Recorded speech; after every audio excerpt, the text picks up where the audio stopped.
this presentation is to introduce you to the Auriga protocol. An implant technique is devoted to particular situations. The one I'm going to describe has been successfully experienced since more than 20 years, dealing with clinical cases in which anatomical heritage was reduced to some bone in the extreme posterior maxillary processes, some bone at apex of anterior teeth which are supposed to be in need to be extracted and replaced by means of implants. Further than standard surgical instruments, items needed are submerged and one-piece screw implants, intraoral welding machine, which is an apparatus invented by Professor Mondani 50 years ago and today on sale from numerous companies.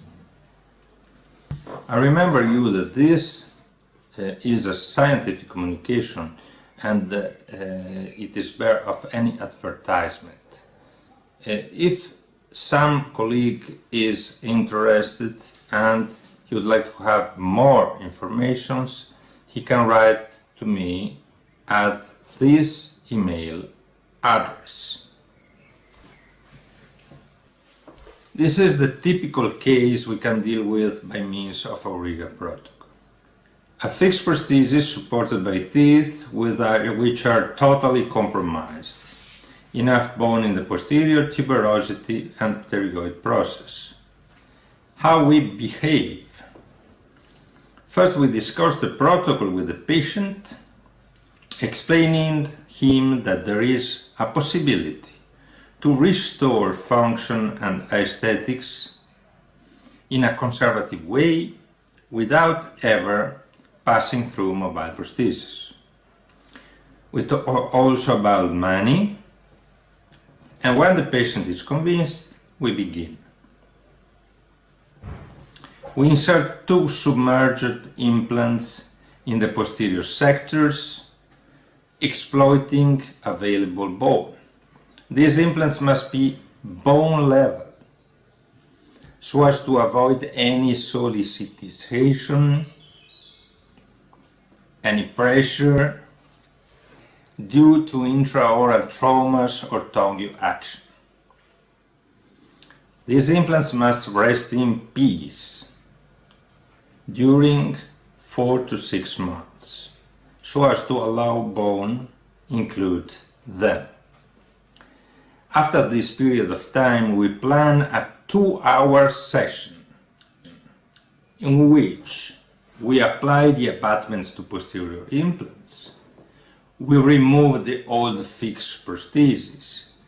We remove all the roots and we insert immediately post-extraction implants. Implants must run along palatal cortex to exploit healthy bone.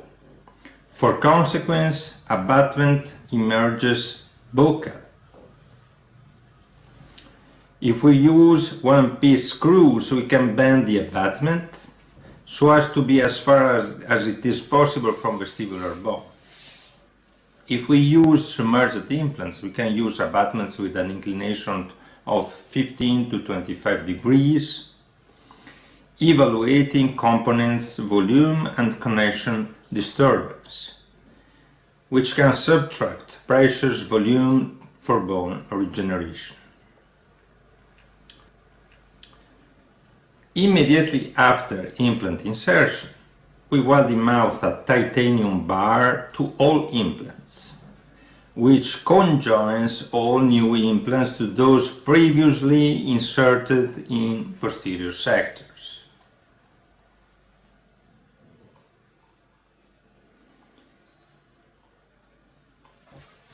We proceed then to adapt with raising the provisional fixed prosthesis and to apply it.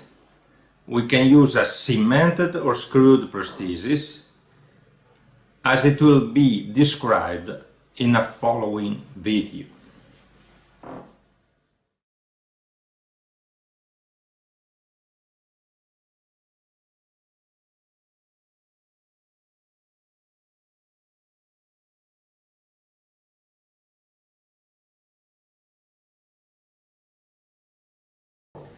With this, I present you the last update of this protocol, which is the 19th update. Let's figure out that we have a situation like this, the back, this one. Situation like this in which there is a few bone here, few bone here, and this is a patient who was carrying mobile prosthesis since more than 30 years. So, in this situation, you can yet imagine the quality of the bone that you find. But when there is a mobile prosthesis, the quality is not good normally, because it doesn't work. The bone doesn't work. And so this is the anterior, and there is situation like this here. Here it is like this.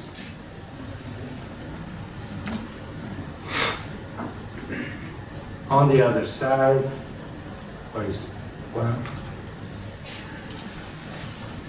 She wanted fixed teeth, 82 years old. I want the fixed teeth. I'm waiting for that since years. And so, planning was 2 implants in posterior, and then 4 implants in the anterior, and a welded bar with a screwed prosthesis. This is the update. So, what you see in blue is the first step, prima seduta, first section, and what you see in pink, it is the second one. Blades, bar, abutments in the posterior implants before, and then a screwed prosthesis. So, first thing to do, posterior implants, you see the positions. You must go very slowly, and you must open. You must open to see in this situation, because we have not a lot of bone. I can go here or there. You must save all the bone that you can, so you open and insert the screws, in this case. On the other side, another screw, and I cut the prosthesis, not to push on the implants, and 4 months pass. Then, after 4 months, I've been, this is an item to find the titanium. I don't know if somebody of you are also. At the end, I finish 5 minutes, I finish it, maybe the question. This is to find the titanium implants, because sometimes it's not so easy. When you put submerged, you must find. This is useful because it changes the color and it tells you exactly where you are. You insert a little point here, a little tip, you penetrate the gums and you have the position. So I insert the 2 abutments, posterior abutments, and then I go with the anterior. This I've been doing in 2 steps, 2 weeks before the abutments, and then I open the anterior. Anterior, you can go very well with this kind of drills, which are on the market, and you must go with your hands. You learn to do that. Better than the piezo, because the piezo is completely flat, but sometimes you must to follow the anatomy, and the anatomy is not always so flat, and I prefer that. Okay, and then one side I insert 1 blade and 1 needle implant. The other side I insert 2 blades. And then, instead of finishing inserting a bar and rebasing, in this case I've been using this technique in which I've been welding this attachment to a flat bar, welding the flat bar to the implants, and you can see these are the implants and these are the attachments. These are the attachments. Rebasing and inserting the connectors here, and the patient goes on with a fixed provisional prosthesis. These are the connectors.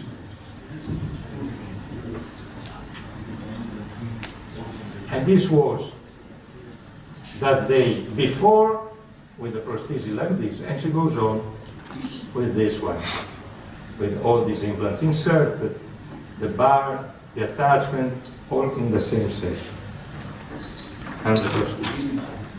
Then some months pass, there's not so much hurry to finish in 15 days. I know when the patients from Italy go to ex-Yugoslavia to be treated because they want to spend less, they want to do only 1 day. But we must have the time, so we wait, we check, and then we go with definitive one. There are the passages to build a fixed screwed prosthesis on the structure. These are the proofs of occlusion. You must take care not to go with the raising in the attachment. There are training, education must to do that. And then here you have the implants, and here you have the attachments, and you screw in place the structure. And it's interesting because this you can use with any titanium implant. It's easily removable because you unscrew. The implant stays always connected by the bar, because normally the connecting bars are removed and the implants remain without connection, or there is another bar screw inside. And compliance is very good.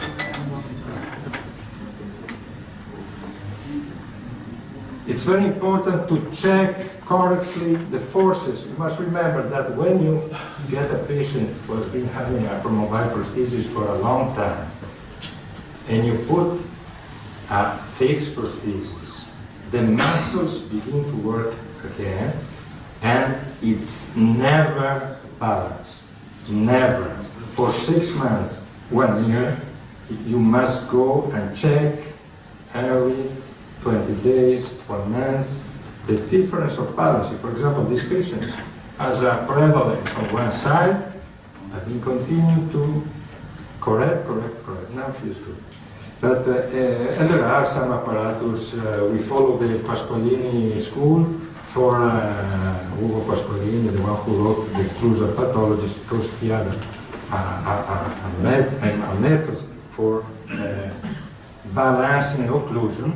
And there are some instruments like the EMG, the kinesiograph, the T-scan. There are many items you can have to complete.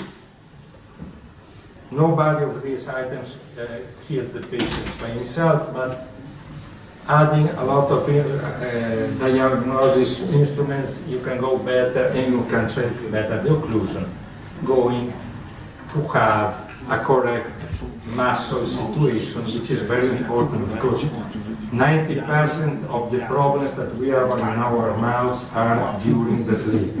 Remember that. Bruxism is very important on teeth, and it's more important on implants, which we are dealing with a situation of big hypertrophy, severe hypertrophy. This is 1 year after, and this is 3 years after, before cleaning, before she comes here, she's very happy. It was good. And this is the article we have been publishing today together with Sheldon Winkler, which is the president of the American Academy of Prosthodontics, Mike Schuner, vice president, Marco Pasqualini, Franco Rossi, Mondani,